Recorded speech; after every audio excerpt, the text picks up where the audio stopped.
Alright, so everything in this bag I got for 10 bucks total. I just put it together as a pile and I got it for 10 bucks. So, what do we got? This is a little set of tip cleaners, welding torch tip cleaners, and they're not all bent up and look like they're in pretty good shape. These are brand Thermo. I'm not familiar with that brand. There's actually a little chart on the back too, and it tells you what size drill to use for what size tip, which is kind of interesting. Because if I didn't get enough Allen wrenches last time, yet some more. This one I didn't even notice it's snapped. So I will throw that in the scrap bucket. So small array of these. Here's a little wedge type chisel, almost like a little parting deal here. BD Paine, P-A-I-N-E. So the maker on that one. Put that with my little punches and stuff. Another one of these. Again, I still don't know why I'm buying these. Next I found these two items.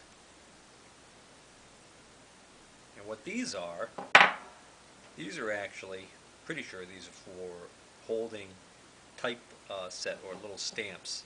So in other words, you get those little numbers and letters and you would put them in here and put spaces in where you would need them, and have it preset for a word like maybe your name, you know, manufactured by, built by, that kind of thing, or date, and have it ready to go, and then you would use it and stamp into the metal. That's what I think they are. But that being said, they don't look like they've been hit with a hammer on the back here. So maybe I'm completely wrong about that. This one is marked J.H. Shand Limited, Ltd. Ayminster, Devon. A-Y-M-I-N-S-T-E-R, Devon, D-E-V-O-N. That sure sounds like a place in England to me. J.H. Shand, S-H-A-N-D, Limited. Well, this is obviously it's the same thing, only... Actually, this is the same company, J.H. Shand Limited. Axminster. There we go. I can see it more clearly on this one. A-X-M-I-N-S-T-E-R. Axminster.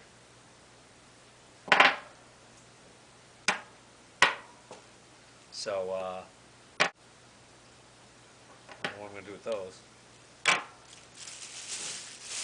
I was just throwing stuff in a pile, and then I was like, oh, okay, how much for that pile? And if it was like too much, I was going to go back and take some stuff out and say, well, how much now? I even grabbed like this bolt. Why did I grab this bolt? Well, because I recognize the head. See the thick, strange shaped head? That's old machinery there. That's going to be a bolt that I'm going to want to have in my arsenal if I go to put like the Hendy or something back together and find I'm missing a bolt and I want an old school bolt. And then this nut was already on there. So it goes in my hardware. A shackle, I think they call this, but this is basically missing the pin, but I can use a bolt in there instead. This has got a threaded hole here. That's just to hook a couple of chains together. Just a hunk of steel. Still got bluing, like Prussian blue or whatever it is, that markup stuff on one side of it.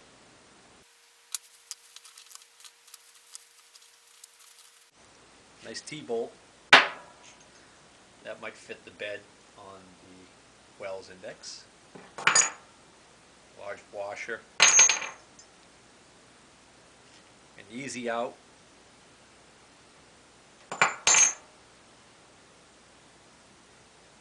What looked to me like a small lathe wrench. This one's marked 700 and it's got a W and a diamond, 3/8. A punch.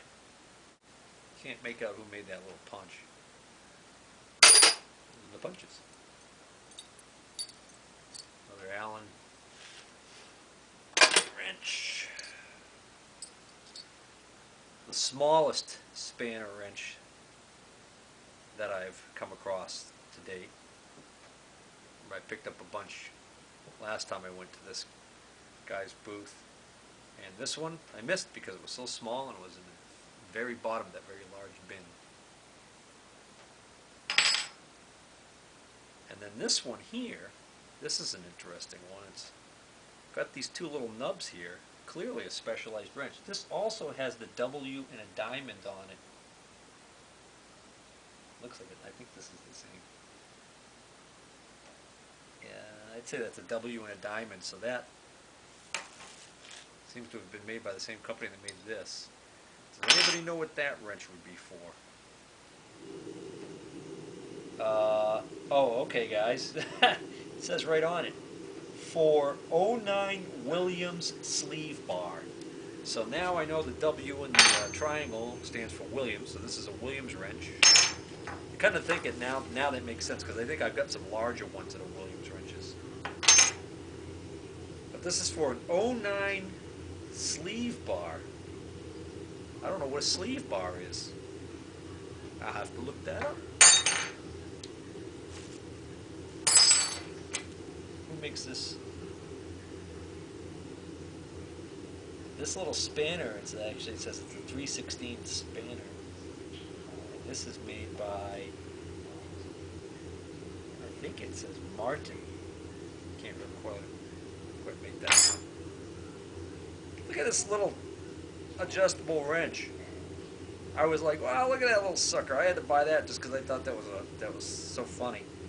That's either from a toy set, I think, or maybe it's a salesman's sample. I couldn't see when I was there. Couldn't see what this writing said. I was hoping this said Crescent or something, because then I could be like, oh, that's a salesman's sample. But unfortunately, the writing says made in Hong Kong.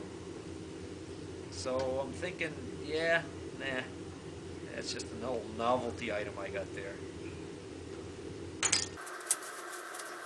It's a little socket set with a little, this isn't like, it's like an Allen wrench. It's a hex drive handle, but it's got the snap detent ball there, so that you basically take that right off. And then when it's not being used, you can apparently store all of these sockets right on the handle.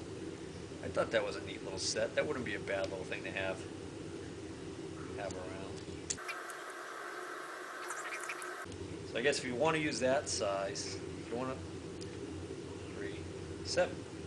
I guess if you want to use the largest one, you have to take this off and take that off, and so on and so on. So, logistically, it's not the greatest thing.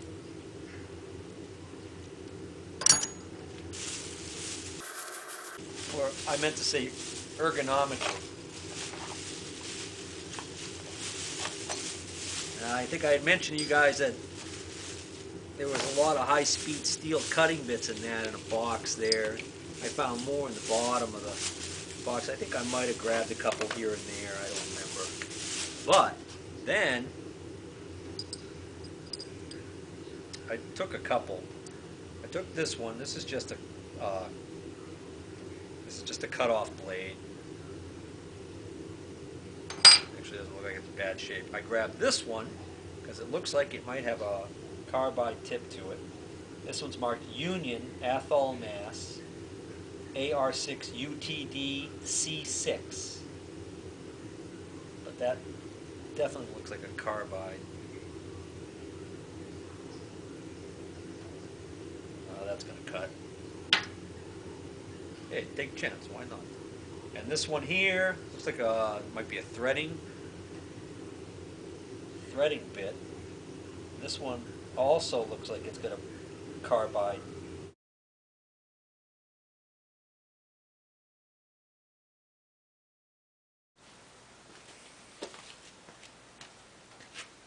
So that looks like a hold down, a small one, maybe even for a, that might even be for a faceplate on a lathe or something, I don't know. But it's clearly looks like a hold down to me. So I threw that in the pile. And then there were these here. This looks like maybe it's another kind of hold down. It's got the T-bolt right on it, so yeah, that's what that is. And then it's got this adjustable thumb wheel on the back here to basically do the pivoting action and help you fine-tune tightening it down, I guess.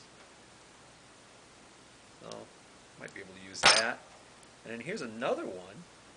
For some reason, this one has these actually nice knurled thumb wheels on them. It has two of them.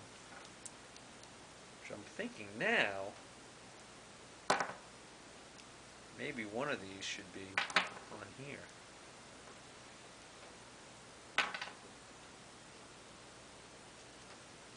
There we go.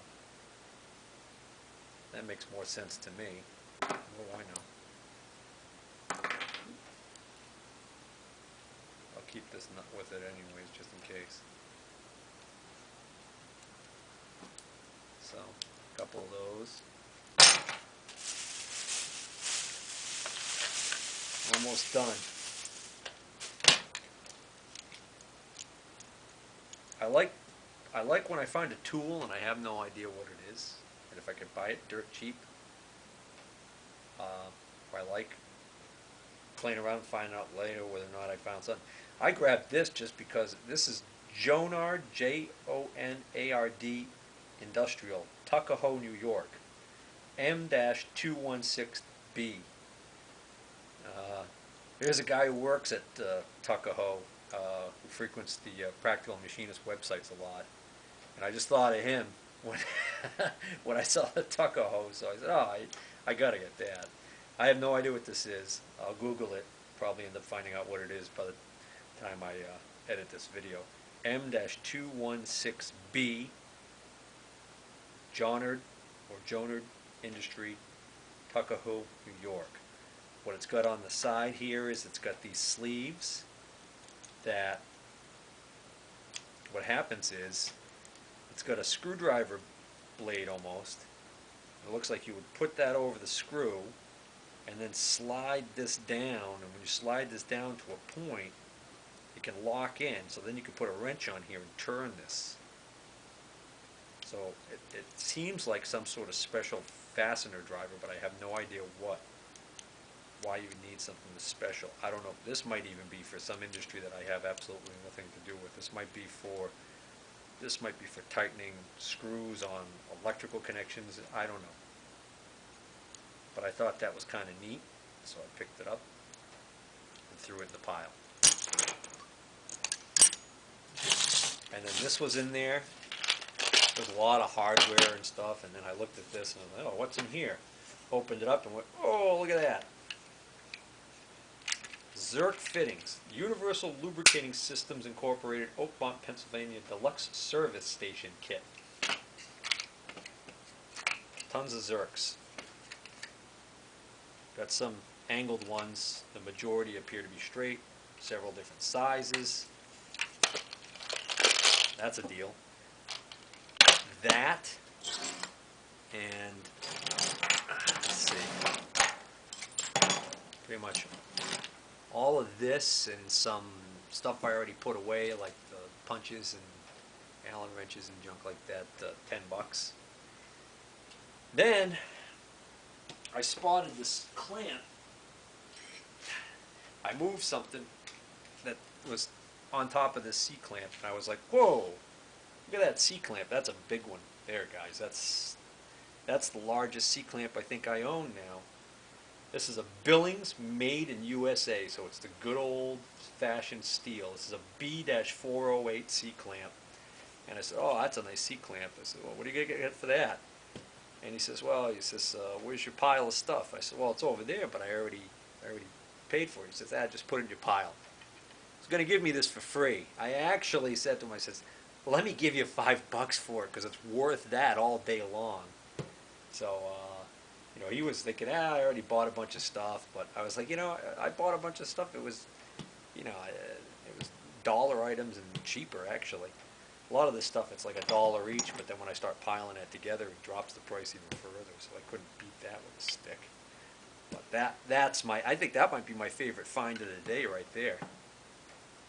It's a nice, big, strong C-clamp. Last but not least, at the regular my local flea market that I frequent, I haven't had many finds there recently. But the guy that I have bought stuff from before, who works in as a machinist by trade, he had told me he was going to get me some rems or remnants or little scrap pieces. I explained to him that I had a project I was looking to make something out of, and kind of giving him an idea what kind of stuff I needed. So I kept going back there, and he kept forgetting to grab the stuff from work and throw it in his truck for me. I went back today, and he had it, and so lo and behold, we got some nice stuff here. And these were freebies because I had bought from him in the past, so he was more than happy to give me these for free, and I was very thankful. This is last time I think I showed you guys. I picked this up for $1, and I was going to use this to make that bushing I need. Remember, I was talking about making a reduction bushing for this cutter, so I could use it on my shaper. So I was going to try and turn this down to make a bushing that goes on here, kind of like a stepped bushing that would go down in this hole, but then have a wider part that would go over this, and maybe even have a couple of holes that I would put pins in to locate this. So now I've got some of this, that right there is already like the perfect OD to do what I want to do. So that's great. I got this big piece here with a hole in it already. That also might work, depending on how that hole might be. I don't know. Here's my arbor. Here's my arbor. That's too big. Alright. But anyways, a couple more. And this nice big piece here. Boy, too bad it's a little bit too small. Why did I make that darn thing for the SIP drill press? Too small. But he said he can get me bigger pieces if I want them, so. Anywho. That about does it. I think now I'm going to work on getting this bearing off of the Wells Index machine. Started doing some research and decided I'm definitely going to change the bearings while I get that machine apart.